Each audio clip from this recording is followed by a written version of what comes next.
Welcome to the Baseface Network.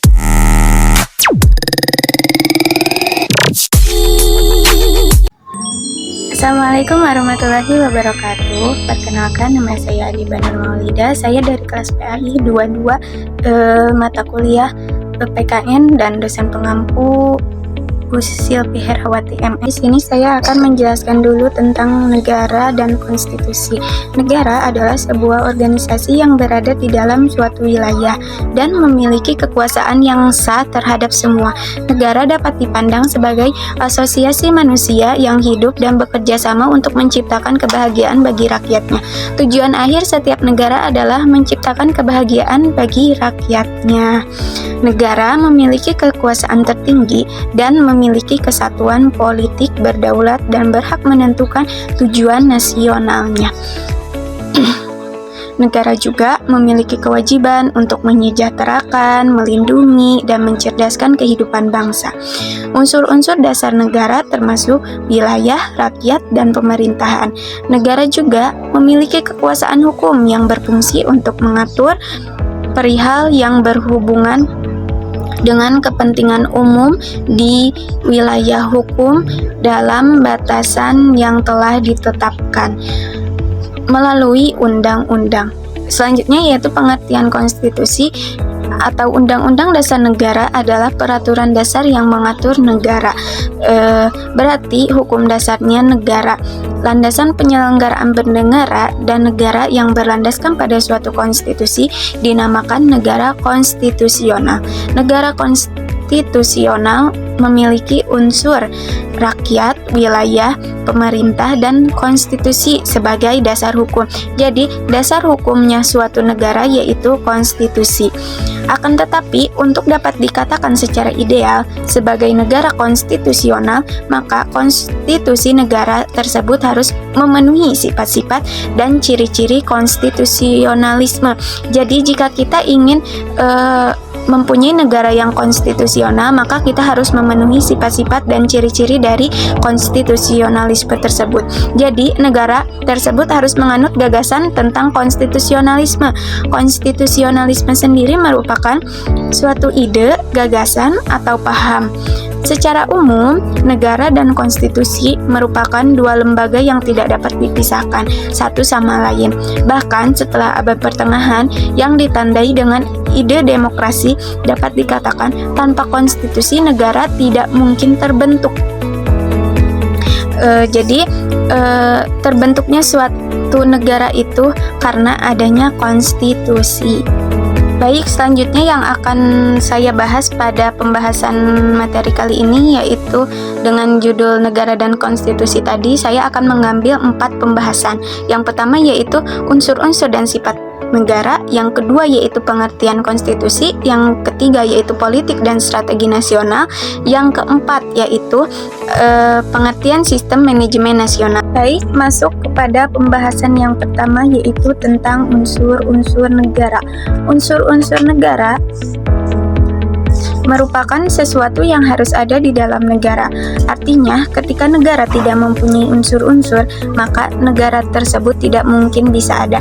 Jadi, unsur-unsur negara ini wajib ada di suatu negara. Sehingga unsur negara merupakan hal yang paling fundamental dalam suatu negara. Pakar ilmu negara Oppenheim Letterpage menyatakan bahwa unsur-unsur dalam suatu negara terdiri atas 3 unsur utama, yaitu 1. Adanya rakyat, 2.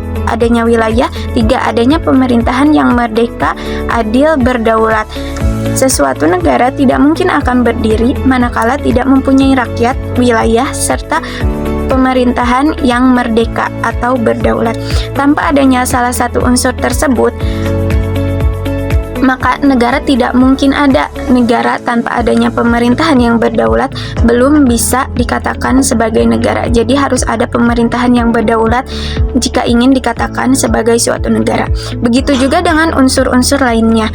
Oleh karena itu, ketiga unsur tersebut harus ada secara bersamaan untuk dapat disebut sebagai negara. Lanjut, unsur negara ditinjau dari 3 perspektif, yaitu 1. Unsur negara secara klasik. Ini terdiri atas 1. Rakyat, 2. Wilayah, 3. pemerintahan yang merdeka. Sedangkan yang kedua yaitu unsur sosiologis. Dari pandangan Ritzel dan Rudolf Kagelin, yaitu satu, adanya faktor sosial yang terdiri atas rakyat, ekonomi, dan kebudayaan. Sedangkan yang kedua yaitu adanya faktor alam yang terdiri atas wilayah dan bangsa. Unsur negara yang terakhir atau yang ketiga yaitu unsur negara secara yuridis. Menurut Logman, ada 3 unsur negara secara yuridis itu. Yang pertama, adanya wilayah hukum atau Gebietsrecht. Wilayah hukum tersebut terdiri atas udara, darat, laut, orang, dan batas-batas kewenangan negara. Kedua yaitu adanya subjek hukum atau Personsrecht. Subjek hukum yang dimaksud tidak lain yaitu pemerintahan yang merdeka. Ketiga, adanya hubungan hukum atau de Leer van der Rechtsbespreking. Hubungan hukum yang dimaksud adalah hubungan hukum antara pemerintah dan rakyat. Selain itu juga hubungan hukum dengan negara-negara lain atau dunia internasional. Baik, untuk pembahasan selanjutnya yaitu saya akan menjelaskan sifat-sifat negara. Sifat-sifat negara terbagi menjadi 3, yaitu 1. Sifat monopoli. Sifat monopoli jika dikaitkan dengan negara adalah suatu hak tunggal yang dilakukan oleh negara untuk berbuat atau menguasai suatu negara untuk kepentingan dan tujuan bersama. Yang kedua yaitu sifat memaksa. Artinya bahwa negara mempunyai kekuatan fisik secara legal agar tercapai ketertiban dalam masyarakat dan mencegah timbulnya anarki.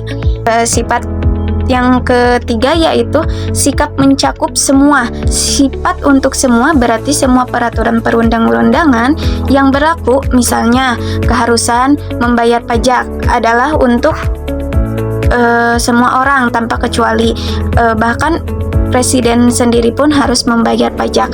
Baik, pembahasan yang kedua di sini saya akan membahas tentang pengertian konstitusi. Dari aspek bahasa, konstitusi berasal dari bahasa Inggris yang berarti constitution, yang berasal dari asal kata constitute, constitution, atau to constitute, yang artinya adalah membentuk. Oleh karena itu, kata konstitusi maknanya selalu terikat dalam konteks pembentukan suatu organ dan organisasi. Jadi, suatu pembentukan organisasi harus adanya konstitusi. Jadi, konstitusi adalah seperangkat prinsip, norma, aturan, dan nilai-nilai dasar yang mengatur dan mengorganisasi pemerintahan suatu negara. Konstitusi berfungsi sebagai hukum tertinggi dalam suatu negara dan menentukan kerangka kerja bagi sistem politik, kekuasaan pemerintah, hak-hak warga negara, serta hubungan antara pemerintah dan rakyat. Konstitusi ini dapat berbentuk tertulis atau tidak tertulis dan memiliki peran yang sangat penting dalam menjaga stabilitas dan keadilan dalam suatu negara. Jadi untuk menjaga stabilitas dan keadilan dalam suatu negara itu harus adanya konstitusi, memiliki peran yang sangat penting bagi negara. Dalam sejarah ketatanegaraan, Indonesia pernah berlaku 2 konstitusi lain, yaitu Konstitusi Republik Indonesia Serikat dan Undang-Undang Sementara tahun 1950. Sedangkan konstitusi yang berlaku sekarang di Indonesia yaitu Undang-Undang Dasar 1945. Baik, untuk pembahasan yang ketiga di sini saya akan menjelaskan tentang politik dan strategi nasional. Politik dan strategi nasional adalah 2 hal yang saling berkaitan dalam rangka mencapai tujuan nasional. Politik nasional adalah kebijakan umum dan pengembangan keputusan yang menentukan arah dan sasaran pembangunan bangsa. Sedangkan strategi nasional adalah cara melaksanakan politik nasional dengan memanfaatkan kekuatan nasional secara optimal. Politik dan strategi nasional ini disusun berdasarkan beberapa dasar pemikiran, yaitu 1. Pada geopolitik Indonesia sebagai negara kepulauan yang memiliki luas wilayah daratan dan laut yang besar serta letak yang strategis. di antara dua benua dan dua samudra. Sedangkan yang kedua yaitu geostrategi Indonesia sebagai negara yang berada di tengah-tengah kawasan Asia Tenggara yang memiliki potensi konflik maupun kerjasama dengan negara-negara tetangga. Yang ketiga yaitu geososial Indonesia sebagai negara yang memiliki keragaman suku, bahasa, agama, budaya, adat istiadat, serta sejarah perjuangan yang kaya. Yang keempat yaitu geokultural Indonesia sebagai negara yang memiliki nilai-nilai luhur yang bersumber dari Pancasila sebagai falsafah hidup bangsa.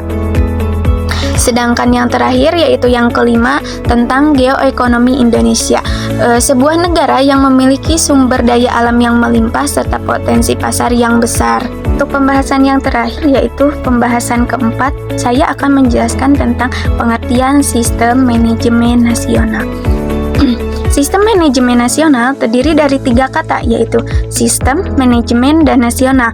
Sistem merupakan suatu perpaduan yang terdiri dari tata nilai, struktur, dan proses yang secara sinergi bersama-sama mengemban fungsi tertentu. Sedangkan manajemen memiliki definisi berupa pengelolaan atau tata laksana yang merupakan proses yang di dalamnya terkandung unsur-unsur perencanaan, pelaksanaan, pengendalian, dan penilaian atas setiap pemanfaatan sumber daya. Sedangkan kata nasional berarti seluruh kehidupan bermasyarakat, berbangsa, dan bernegara. Oleh karena itu, secara terminologi, sistem manajemen nasional memiliki definisi sebagai suatu perpaduan antara tata nilai, struktur, dan proses untuk mengelola pemanfaatan sumber daya demi tujuan nasional. Baik, mungkin itu saja presentasi yang dapat saya sampaikan. Kurang lebihnya mohon maaf. Wassalamualaikum warahmatullahi wabarakatuh.